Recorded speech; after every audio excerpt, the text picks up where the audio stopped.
Welcome back to my channel. And as always, you are most welcome. Today we jump back in time first and wonder how the front brackets of the tank had to be modified in order to get the tank down enough from the front, with the bench line in mind. After this, I'll show you how to make a bench base from fiberglass my way. Okay, onto the tank brackets. At first, I put the tank in its original position, the way it was when I got the motorcycle. I noticed that the tank has actually been lifted from the front edge by a previous owner. And apparently that's why the front top edge of the tank has signs of being hit by the handlebars. I marked the original height on the frame and then moved the tank to the height I want it to be, and marked that height as well. I also used paint to help me get some idea of where the tank supports are when the tank is in low position.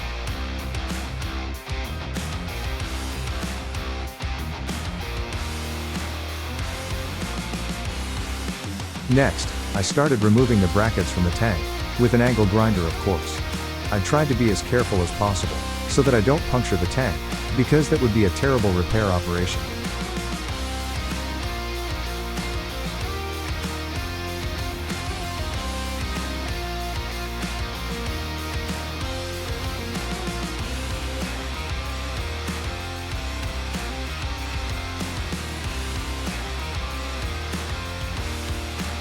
I grinded off the old welding seam residues from the brackets and from the tank.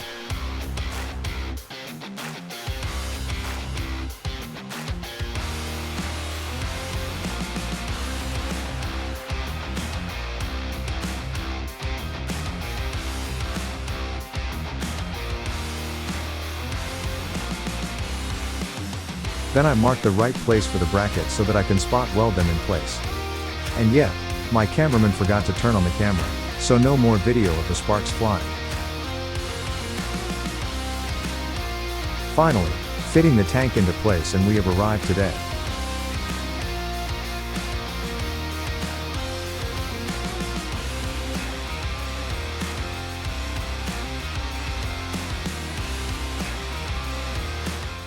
I started making the base of the bench by making a cardboard mold that I trimmed to the shape of the back frame.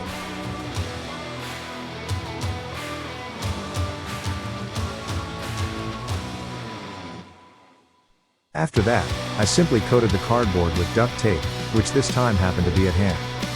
And yes, you can use different materials for this too, and even materials made for this purpose. But because I like to try different things, this time I tested this tape and not, for example, foil tape like in the mold in the rear hump video.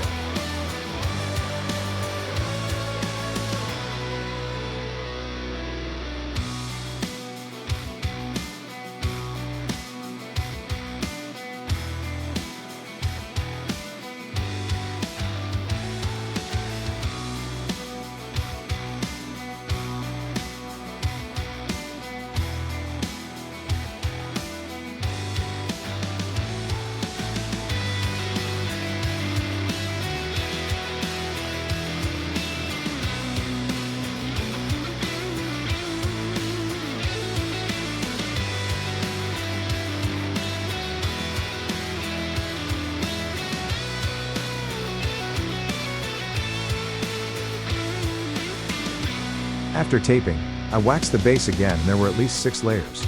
A few beginnings of the tape were left in a slightly bad place, which worried me a bit, but I did the only right thing, and I didn't care about them.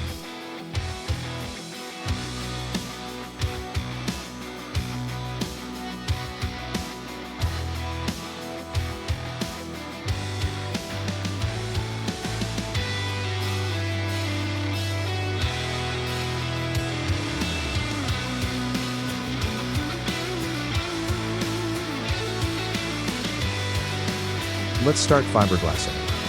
Again, plenty of resin on the bottom. I started with a large 400 grams fiberglass mat because the surface is almost straight. Of course I had to make small cuts to get the tank lined, but that's all.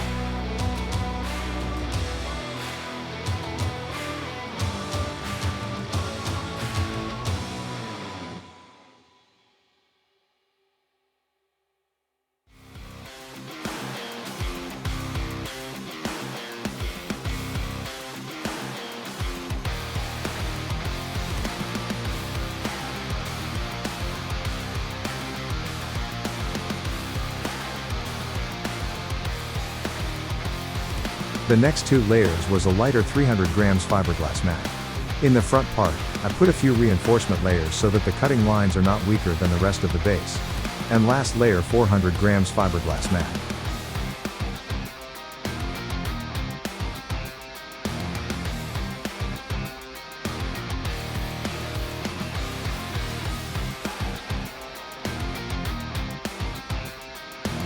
From fiberglassing the rear hump, I learned that I need roller to remove air from fiberglass. So I have acquired a roller and used it after each layer to get as few air bubbles as possible in final piece. Despite this, there were wrinkles on the crossing of the rear frame, which, however, do not affect the finished product because they are cut out in any way. But, if you have any tips on how to avoid that, comment and guide the beginner.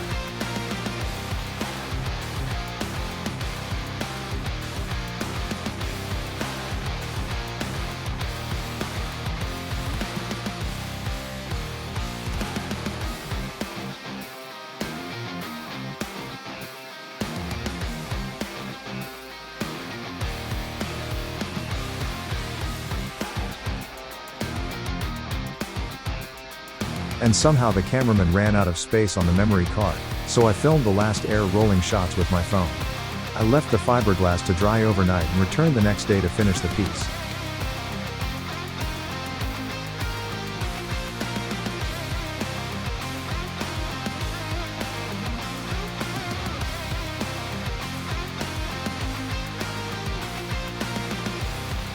I started trimming of the piece by removing it from the so-called mold, and it came off without much drama. Then I cleaned the frame covers and tapes that I used for fastening and started to cut out the extra material.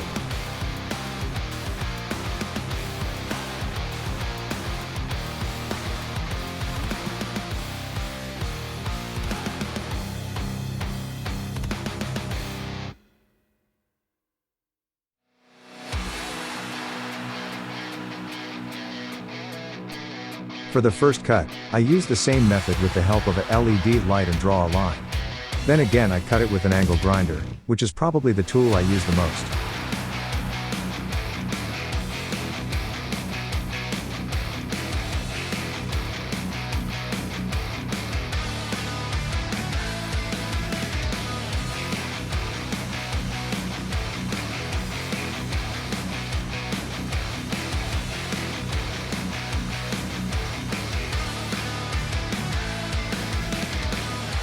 I keep a vacuum cleaner between my legs, to keep the garage from filling up with fiberglass dust. I'd love to do this outside, but in Finland it's already getting pretty chilly. And dark as hell at this time of year and at early evening.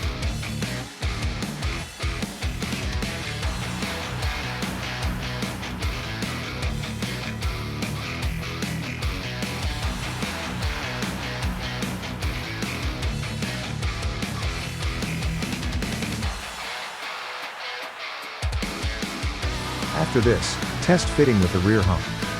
To my own eye, the result looks good, although some parts still require a considerable amount of trimming. Tank line is in flow with seat base, or seat pan, from top side and from under. Next thing to resolve is how to make seat foaming and seat cover to it, so that it does not look like shit. I think rear hump is not too big or small. However, I will probably make a mold from it, so that I can use the trial and error method without fear of starting everything from zero again. The next step is to decide if I will make a monoshock suspension for this or if I will stay with the original style suspension. Comment below what route you would go. I have to also start making the shelf that will come under the bench and it holds electronics and battery, but more about that in the next episode, so hop to next one to see what we are up to next. If this was your first episode, jump to my playlist to see how I got to this point.